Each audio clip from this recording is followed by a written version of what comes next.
तो पुण्यात्माओं, ये जितने भी सतलोक का ठेका ले रहे थे ये पंथ, इनको कुछ भी ज्ञान नहीं था। हमारे वेद बताओ परमात्मा निराकार मनुष्य सदृश राजा के समान देखने योग्य, वहां से गति करके आता अच्छी आत्माओं को मिलता है। वो परमात्मा 3 प्रकार से सबकी देखभाल करता है, धारण पोषण करता है। एक तो सतलोक में रहकर तेजो में शरीर है उस परमात्मा का, करोड़ सूर्य मिला दे करोड़ चंद्रमा, इतना एक रोमकूप का प्रकाश है, इतना नूर है उस मालिक की पूरी बॉडी का। एक रोमकूप में इतना है तो सारे शरीर में कितना प्रकाश होगा ये आइडिया लगाया जा सकता है। और दूसरी सतीथि में वो आते हैं, प्रत्येक युग में एक शिशु रूप धारण करते हैं। और कमल के फूल पर कोई रेत नहीं होता, गारा चिपकी नहीं होती, इसके स्वच्छ होता है। और उस पर शिशु रूप धारण करके, एक बालक का रूप धारण करके नवजात शिशु का उस पर विराजमान हो जाते हैं। जल के अंदर कमल के फूल होते हैं, तो नारायण जल के ऊपर आके निवास करने के कारण परमात्मा को नारायण कहने लगे। ये नारायण की जो परिभाषा है, ये उपमा कबीर परमेश्वर सत्यपुरुष के ऊपर है, लेकिन हम अन्य को भी फिर नारायण कहने लगे। जैसे भगवान विष्णु शेष नाग पर लेट गए समुद्र में तो उसको नारायण कहने लगे। ये भी नारायण है, लेकिन रियल नारायण कोई वो कबीर साहब हैं। जैसे एक डिप्टी कमिश्नर भी साहब कहलाता है, एक कमिश्नर भी साहब कहलाता है, मंत्री को भी साहब कहते हैं, और मुख्यमंत्री भी साहब कहलाता है, प्रधानमंत्री भी साहब है, राष्ट्रपति भी साहब है। तो कहने का भाव ये है कि साहब तो सारे हैं, परंतु इन साहबों में अंतर बहुत है। और वास्तव में साहब तो हमारे राष्ट्रपति और उसके बाद प्रधानमंत्री ही साहब असलित है, तो बाकी उनके अनुचर हैं, उनके सहयोगी हैं, ये समझ लो। तो वास्तव में एक ही है नारायण, तो कबीर भगवान सतपुरुष। तो ये दूसरी प्रकार की जो सतीथि परमात्मा शरीर की धारण करते हैं, नवजात शिशु रूप धारण करते हैं और कमल के फूल पर विराजमान होते हैं। कमल का फूल सरोवर में होता है, वहाँ से निसंतान दंपति उठा लाते हैं। धीरे धीरे जब परमात्मा बड़े होने लगते हैं तो वो दूध नहीं पीते यहाँ का, ना कुछ आहार करते हैं। तो उसके लिए परमात्मा को कंवारी गायें दूध देने लगती हैं उस मालिक के आशीर्वाद से। और उन कंवारी गौओं से उस शिशु रूपधारी परमात्मा के बचपन की परवरिश की लीला उन कंवारी गायों के दूध से होती है। वो ऐसी लीला करते ही करते हैं, और यही वेद बता रहे हैं। तो ऐसी लीला की किसने है? 600 वर्ष पहले कबीर परमेश्वर जी ने ये लीला करी थी। सतलोक से आए थे, कमल के फूल पर विराजमान हुए थे, उनका कोई माता पिता नहीं है। वहां से नीरू नीमा नाम के 2 मुसलमान दुल्हा उठा ले गए थे, पति पत्नी थे। और वहां 25 दिन उन्होंने कुछ खाया पिया नहीं। उन्होंने चिंता बनी कि बच्चा मरेगा। तो परमात्मा की रजा हुई, एक साधु रूप में परमेश्वर के आदेश से एक साधु आया। वो थे भगवान शिव जी, वो पहचान नहीं सके उनको। उन्होंने बताया कि कुंवारी कबीर परमात्मा को गोदी में लिया शिव जी ने संत रूप में। तो परमात्मा बोले थे कि इनको कहो, नवजात शिशु 25 दिन के बालक बोल रहे हैं कि महाराज जी इनको कह दो एक कुंवारी गाय ले आवें और उसको वो दूध देगी, आप थपकी लगा देना, उसके कमर पर आशीर्वाद देना।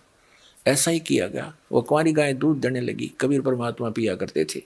ऋग्वेद मंडल नंबर 9 सूक्त नंबर 1 मंत्र नंबर 8 और 9 में यह सतिथि बताई है कि सर्व उत्पादक प्रभु सब पापों का नाश करने वाला वो 3 प्रकार से की शरीर की सतिथि से हम सबका धारण पोषण करता है।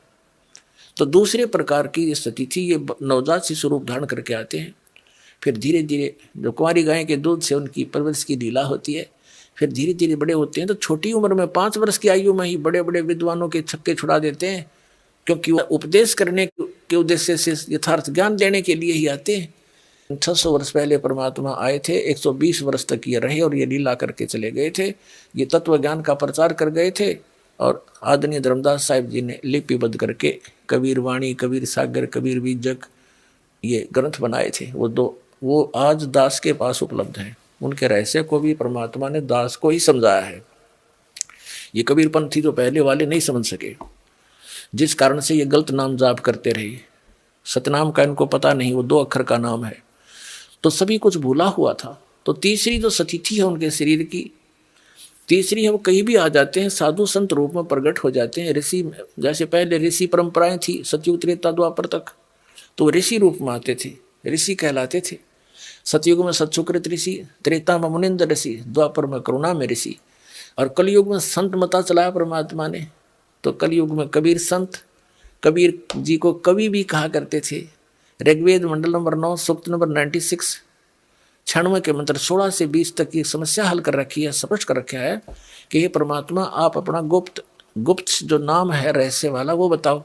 तो 17वें श्लोक में बताया है कि वो कबीर देव है उसका नाम, और कवियों की तरह आचरण करता है।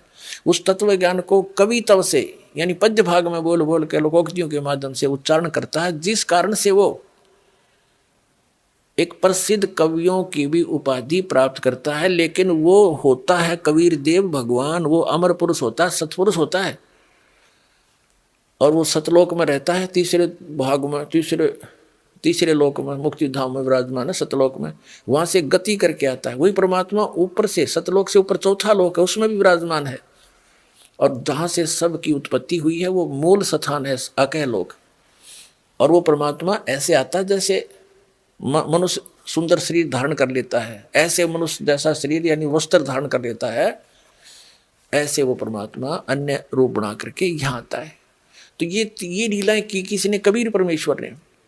तो अब जैसे कलयुग के अंदर उस एक महात्मा रूप बनाकर, संत रूप बनाकर आए जिंदा महात्मा का, तो किन किन को मिले? आदरणीय धर्मदास साहिब जी को मथुरा में जिंदा रूप में, जिंदा वेश में, साधु के वेश में।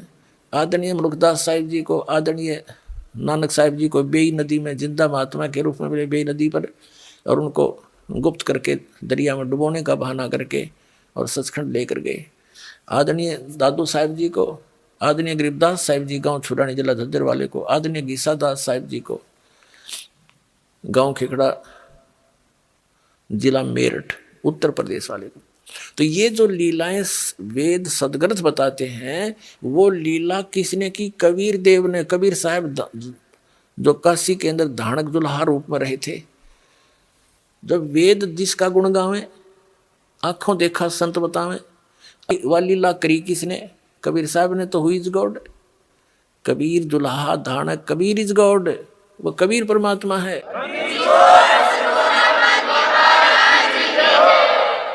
जो प्रसंग चल रहा था कि नकली पंथों ने जो काल के चलाए हुए हैं, कभी काल ने कहा था 12 पंथ करूं मैं साजा, नाम तुम्हारा ले करूं आवाजा।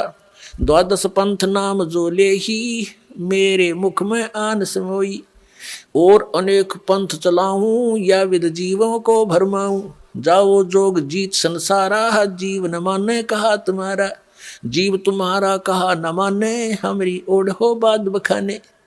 और वही हो रहा है। भगवान आए, कबीर साहब उद्मस्तार दिया नकली ऋषि में, ऋषि आचार्य और शंकराचार्य और इनके चेलिया ने ऐसा जुल्म ढाया था भगवान के, फिर पूछो मत। अगर वो कहानी आपको सुनाने लग जाए तो आंखों से आंसू नहीं सूखे। दास की तो सूखती नहीं, क्योंकि इसे परिचित हो गया, क्योंकि उस संघर्ष से दास भी आगे बढ़ रहा है, उसी में से गुजर रहा है। तो क्योंकि उसमें जनता अशिक्षित थी, श्रद्धालु अशिक्षित थे। एक संस्कृत भाषा के जानने वालों को महर्षि और महापुरुष की पदवी दे दी गई थी हमारे द्वारा। अब परमात्मा ने पहले यह दया बख्शी कि अपने बच्चों को अक्षर ज्ञान कराया, और अब वो तत्व ज्ञान जो भगवान ने 600 वर्ष पहले बोला था, दास ने उन सदग्रंथों से मेल करके दिखा दिया कि जिसको ये अनपढ़ अशिक्षित कहा करते थे। एक जुल्हा धानक कवि मान के जिसकी फाइल बंद कर रखी थी, वो पूर्ण परमात्मा है। 600 वर्ष पहले वेद और गीता और शास्त्रों वाला ज्ञान उन्होंने वर्बली बोल रखा है, धर्मदास जी ने लिख रखा है सिंपल लैंग्वेज में। और वही वेद पुराण गीता बताते हैं। तो कौन है भगवान? तुम संस्कृत के जानने वालों को आज तक नहीं पता इनके गुण रहस्यों का, और 600 वर्ष पहले बता के गए हुए हैं। तो वो खुद परमात्मा है। ये इस चीज से भी प्रमाणित होता है। काल ने कहा था या विद जीवों को भरमाऊं, जो परमेश्वर ने कहा था कि काल जब 5500 वर्ष बीत जाएंगे कलयुग, तब मैं तेरे साथ मिलाऊंगा दोबारा आकर के। अभी तो मैं कुछ कहता नहीं, इतना कर ले तार ले, उदमस्त ने तो तारना है। परमात्मा को पता था कि सतयुग त्रेता द्वापर में ये प्राणी दुखी ना होते, और जब तक ये दुखी नहीं हो लेता, इसके हर तरह से संसारिक जो सहारे हैं वो समाप्त नहीं हो जाते, तब तक ये भगवान को मान नहीं सकता। अब जैसे सतयुग के अंदर पुनकर्मी प्राणी जन्म लेते हैं, लाख वर्ष की आयु होती है मनुष्य की, और सब हरे भरे सब फलदार वृक्ष लदपद रहते हैं, सभी झाड़ी झंखाड़ भी फलों से। और जो पुनकर्मी प्राणी है वो भक्ति से ही तो पुनकर्मी बने हैं, साधनाओं से। तो इस जन्म में जैसी भी वो साधना कर रहे होते हैं, वो उसको सुख तो होता है पूर्व जन्म के प्रारब्ध के कर्मों से, और वो सोच रहा कि मैं जो साधना कर रहा हूँ इससे मुझे लाभ हो रहा है। तो इसलिए परमात्मा की उस सतभक्ति को 3 युगों में जीवों ने मान्या नहीं। अब कलयुग में हम कति भक्त उस पुण्यहीन हो लिए, जिस कारण से इस काल के द्वारा बताई गई, इनके एजेंटों द्वारा बताई गई साधनाएं, उन संतों द्वारा बताई गई भगवान की भक्ति से हमें कोई लाभ होना नहीं था, क्योंकि तो शास्त्र विधि को त्याग के मनमाना आचरण है। श्रीमद् भगवद गीता अध्याय नंबर 16 के श्लोक 23 और 24 में कहा कि अर्जुन जो शास्त्र विधि को त्याग कर मनमाना आचरण करते हैं, उनको ना तो कोई सुख होता, ना उनकी गति होती है, और ना कोई सिद्धि प्राप्त होती है, यूजलेस। तो जिस कारण से उनके द्वारा बताई गई साधनाओं को करते करते भी बुरा हाल है इन प्राणियों का, तो फिर इन्होंने धनी बनने के लिए तो रिश्वत, मिलावट, चोरी ये अपना लिए, और टेंशन बुलाने के लिए गुट्टी सूटी लानी शुरू कर दी। ये कोई तरीका है?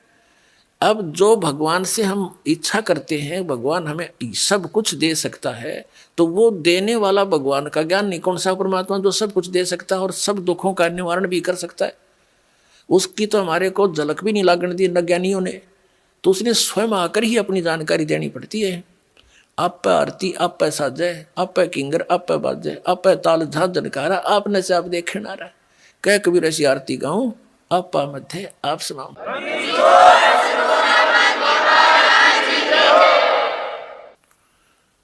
तो उस परमेश्वर ने आकर के स्वयं जानकारी दी, आपको शिक्षित किया। पुण्यात्माओं, इस शिक्षा ने आपको दूना डबोया है, आपको इतना कंडेम कर दिया इस थोड़ी सी शिक्षा पाके। कोई अफसर बन गया, उसमें अभिमान का अंत नहीं, मंत्री बन जाए, एमएलए बन जाए, पूछो न के बन गया, और मुख्यमंत्री बन गया, या कोई अन्य शिक्षा ग्रहण करके अप टू डेट बन के और पता नहीं क्या बन जाता है। तो ये अभिमान आ गया हमारे अंदर, श्रद्धा खत्म होगी, आतिथ्य गया हमारे से, यानी हम चतुर बन गए, कपटी बन गए, माया माया जोड़न में दिन रात स्कीम बनाए जाए। तो इस मालिक को पता था ये विष है इनके लिए, ये शिक्षा, यानी जो शिक्षा अब हमने प्राप्त की है और इसका दुरुपयोग किया है। डॉक्टर किस लिए बनता है बच्चा? कि घना धन कमाऊं। इंजीनियरिंग किस लिए करता है? कोठी गाड़ूं, बनते ही नौकर दूं। IAS IPS किस लिए बनते हैं? कि पैसे इकट्ठे करूं, बड़ा कोठी बनाऊं। तो हम पहले ही घुटी वो पी कर चलते हैं और फिर वही काम करते हैं, और वह जोड़ जाड़ कर एक मिनट में मृत्यु हो जाती है किसी एक्सीडेंट में, कोई रोग से। वो सारा छल लिया ना, जो पुण्य था वो परिवर्तित दूसरे ढंग में बदल दिया, कोठी और इन बैंक बैलेंस में ख़त्म करवा दिया, और आप खाली करके भेज दिया, लाद कर ढेर सारे पापों से काल। तो इस शिक्षा ने हमें कति कंडेम कर दिया। आपसी भाईचारा रहा नहीं, माँ बाप की कदर रही नहीं, भाई बहन का प्यार रहा नहीं, मुकदमेबाजी रोज करे नहीं माया के पीछे।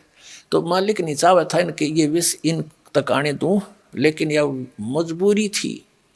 इसके बिना परमात्मा ने पता था इस रोग का तो नाश कर देंगे जो बुराई में आएगी इस शिक्षा से। एक बार ये भगवान को पहचान ले, फिर तो परमात्मा के पास ऐसा साबन 1 मिनट में धो देगा सारे ने, मैल भी साफ, ज्ञान भी हट जाएगा, बुराई भी छूट जाएंगी। कौन छुएगा इस विष को?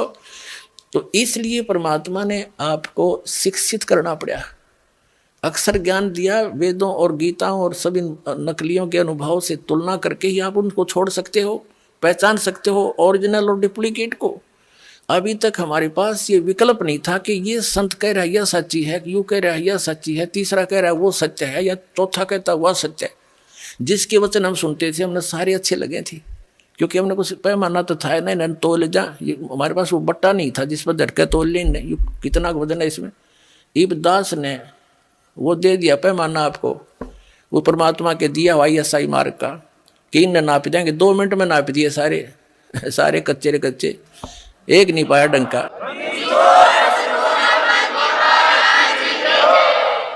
तो विश्व के वर्तमान के कोई भी संत शास्त्र अनुकूल साधक नहीं है, ना उनके अनुयायी है। तो दास की प्रार्थना यही है कि वो संत भी इस बात पर विचार करें, इसको मान बढ़ाई ना अड़ावें, अपना जीवन नाश ना करें।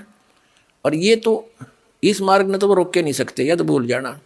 और जनता ने सबने आना पड़ेगा। 2 दिन पाछा होंगे वो पछताएंगे, और उन नकलियों को धक्काने भी गए कि उन्हें साची समझ कर भी ना मानने दिया हमारे को। अपने आत्माओं जो टीवी चैनलों पर चल रहा है परमात्मा का ज्ञान, ये कोई हम कोण में बैठ के गीत नहीं गा रहे, विश्व स्तर के चैनल हैं। और एक चैनल पर कहीं पर भी कोई छोटी सी कोई सूचना आ जाती है तो पूरे विश्व में फैल जाती है। और इसने 3-4 वर्ष हो गए परमात्मा के ज्ञान को चलते को, और कोई बोल के दिखाओ ज्ञान में, वो बकवास तो करो कैसी, पर ज्ञान को कंडेम करके दिखा दो एक भी पॉइंट परमात्मा के जो दास ने ज्ञान बताया।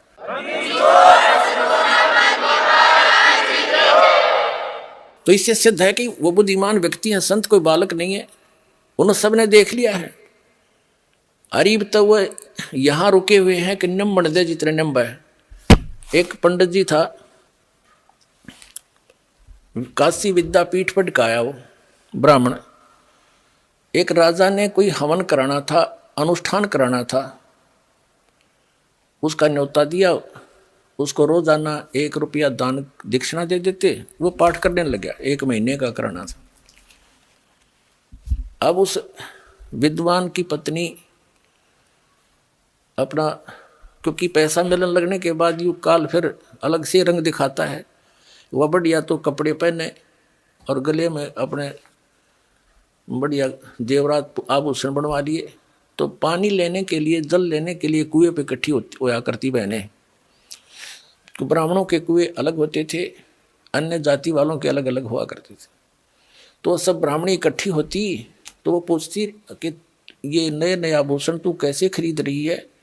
उसने बताया कि मेरा पति राजा के यहाँ कथा करने जाता है, मंत्र जाप करता, अनुष्ठान करता है, और राजा प्रतिदिन 1 चांदी का रुपया दक्षिणा देता है। तो उससे वार्ता हुई थी जिस बहन से, ब्राह्मणी से, उसने अपने पति के कान ठे कि आप यहाँ पड़े रहते हो, वो फलानी का घरवाला वहाँ जाता है और पाठ करता है, 1 रुपया डेली दक्षिणा देते हैं, और भी पंडितों की आवश्यकता है। वो कह रही थी आप भी चले जाओ। तो पंडित जी कहने लगा मैं तो ऐसा देसी सा पंडित हूँ, और वो पढ़का रहा काशी विद्यापीठ, उसके बराबर में मेरी दुकान चलेगी नहीं। वह उसका सिर होगी, तू तो ऐसे बहाने में लाया करे हैं, तू धक्के खानता अंडे और जाते अच्छा माल मिला जाता नहीं। ज़्यादा कहने से वो चला गया। और क्योंकि ऊपरली वेशभूषा तो ब्राह्मण की एक जैसी हो है, मंत्री से कहा जी मैं भी ब्राह्मण हूँ। कहा जब पंडित जी बैठो, उसका एक आसन लगा दिया और माला दे दी कि तो भी मोल दे, तो मंत्र के ले बैठ के। अब उन मंत्रों ने सुना कोई नहीं करता, वो पंडित अपने करते रहे, राजा लोग अपने मौज मस्ती कहीं घूमते रहो। अब वो तो बोला अपने संस्कृत के श्लोक, उन्हें तो याद थे, जो पहले वाला विद्वान पुरुष था। दूसरा था अनपढ़ मेरे जैसा, वो तो बोला मंत्र जैसे भूर भव स्वय, वो नो को जो यू को है, जो यू को है, जो यू को है। अपना उसने भी 1 असरफी मिल गई सामने और 1 रुपया। मन में कहा जो यूं कहा, जो यूं कहा। अगले दिन 2 दिन पीछे हुआ भी, फिर उसकी पत्नी भी लागी ऐसे हार श्रृंगार पैर के गई। वो तीसरी को पता लगा, उसने अपने पति को श्रृंगारा। उसने भी यही प्रार्थना की कि वो तो विद्वान है, दूसरा भी मेरे से कुछ ज़्यादा ही जानता है, पर मेरी बात बने नहीं। ज़्यादा कहने से वो भी चला गया। अब वो जो विद्वान था वो तो अपने बोल ही रहा था, उसने उधर ध्यान नहीं उनका, ये क्या बोल रहे हैं, ठीक है ब्राह्मणों के बोलते रहेंगे अपने मंत्र। तो तीसरा पहुंचा, उसका भी आसन लगा दिया।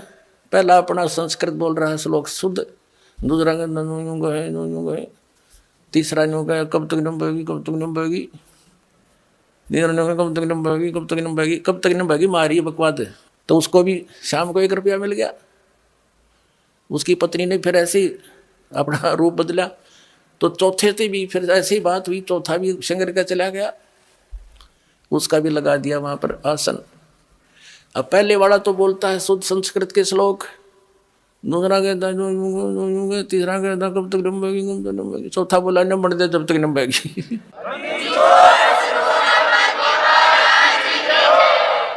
तब ये संत न्यो देख रहे हैं नंबर दे जब तक नंबेगी। पर यह विडम्बा को ना, ये तो तुमने ऑनलाइन रखूंगा जब तक, या तो सारी जनता नहीं जाग लेगी, या तुम खुद नहीं कह दोगे हमारी गाड़ी खराब हो ली।